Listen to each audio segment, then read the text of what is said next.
here helping you to master your technology. Galaxy S10e versus iPhone XR full comparison.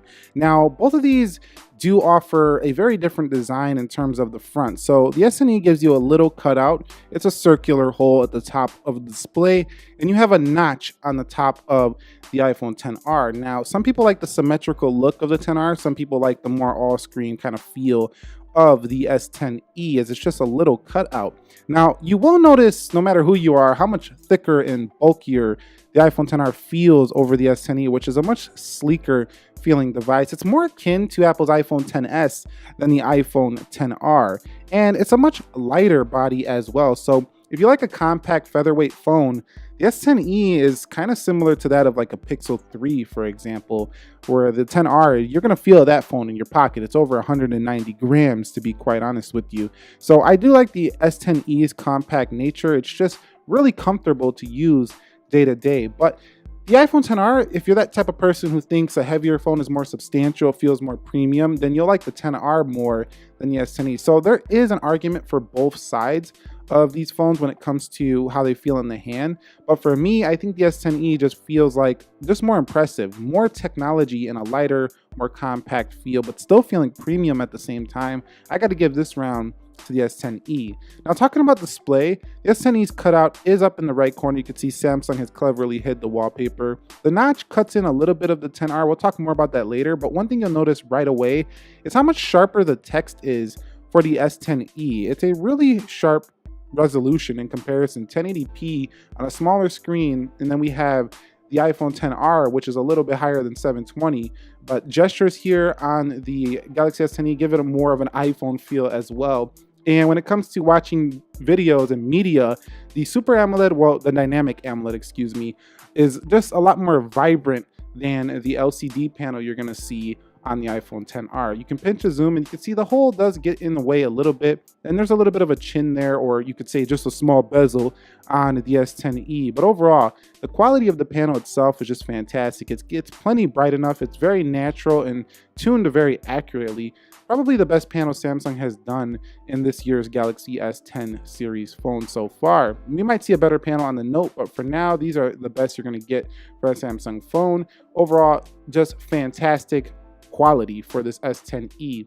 The iPhone XR with its LCD panel is not anything to look at and say that's a horrible screen. As much as people like to look at specs and paper, in reality, the iPhone XR has some pretty good viewing angles with its IPS in-plane switching technology. It gets plenty bright enough, as LCD has been known to be easy to see in direct sunlight. It also has True Tone, which you're going to find on every other Apple product out there. And don't expect the sharpest display. At 326 pixels per inch, this is actually the same resolution that was on the iPhone 4 from years ago when Steve was still around. So this is definitely not the sharpest display out there. Many phones have advanced, and its competitor, the S10e, is way ahead when it comes to how sharp the display is.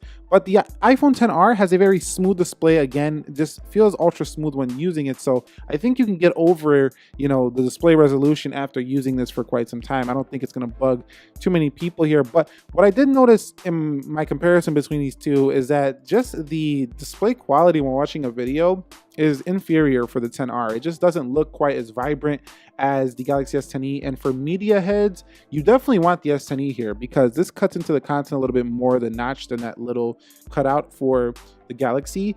And I find the display, even though it's bigger, it's just not as enjoyable to watch video on as the other one, because it doesn't have deep blacks, and the bezels are a little bit thicker on the iPhone XR as well. So in comparison, if I had to pick one of these just on the merits of display, if that's one of the most important things to you, you definitely want the Galaxy S10e.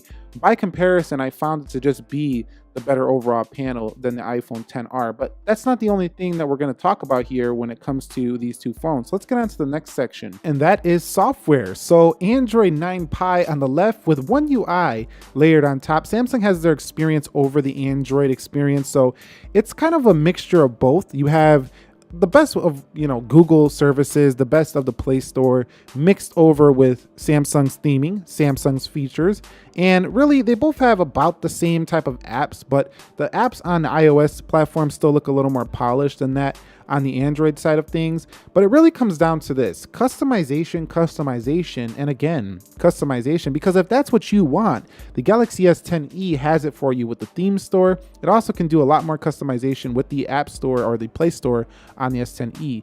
The AirDrop feature for iOS is just really hard to beat though. So if you like transferring files between Apple devices, it's really hard to beat that for the iPhone XR. But iOS itself, just a secure platform that gets updated all the time and is rather boring with just its grid of icons, versus the S10e with many customizations and just making it your own. Also, multitasking for the S10e by comparison has been much more enjoyable. You really can't multitask on the iPhone XR. You can only single task. You can look at one app at a time. The night mode also should be coming to the iOS 13, but for now, if you bought this today as of watching this video, the Galaxy S10e has the better system when it comes to a dark mode. Yes, you can go in accessibility and put on smart invert. That's not a true dark mode like the one on the S10e.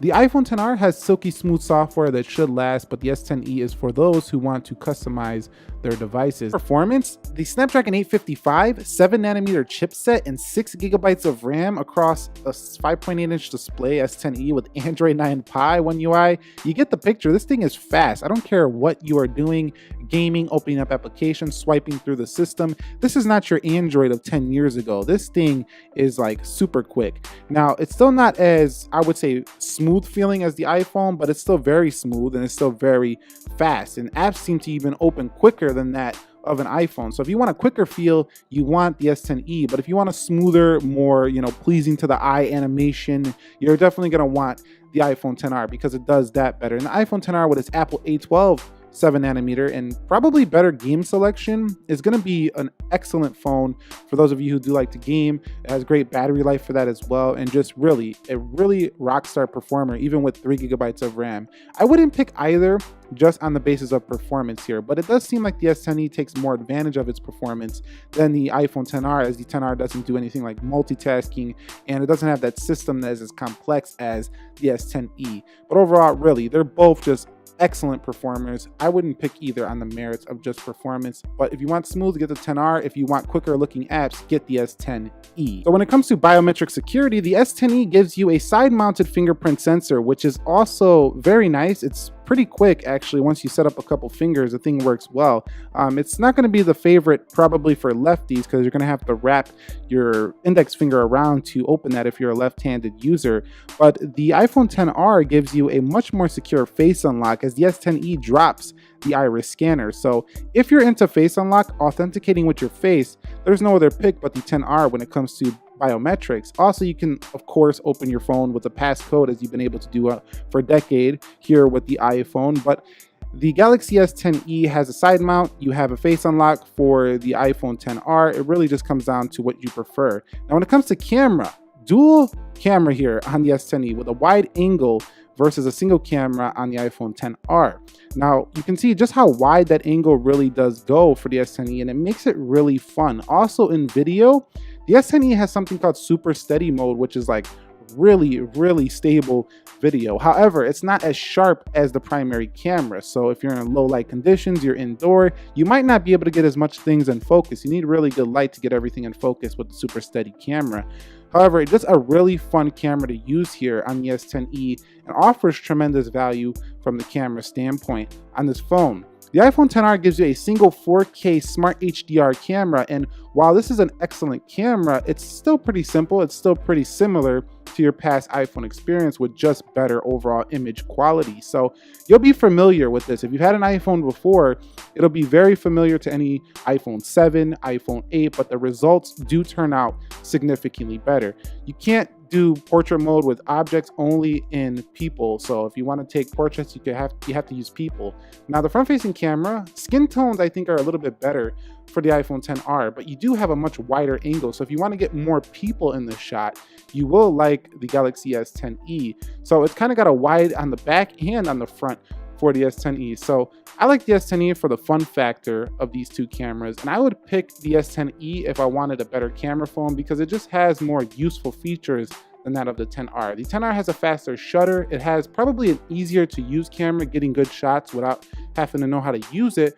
But the S10e just offers more for the same money than the iPhone 10R. Now, when it comes to audio, the Galaxy S10e offers you dual speakers. You have one at the bottom, one at the top. You also have a headphone jack, which is very useful if you never got rid of those old headphones that use a 3.5mm headset jack. The 10R, no headphone jack, just like, was introduced with the iPhone 7. You do have dual speakers on here as well, top and bottom. These also work very well with AirPods. You might want to get some if you have an iPhone 10R. Galaxy Buds are available for the S10e, but they're not as necessary because you have a headphone jack. But if you do get them, they do work well. I find the audio experience better on the S10e for the money because it's dual speakers, Dolby Atmos, Galaxy Buds are cheaper.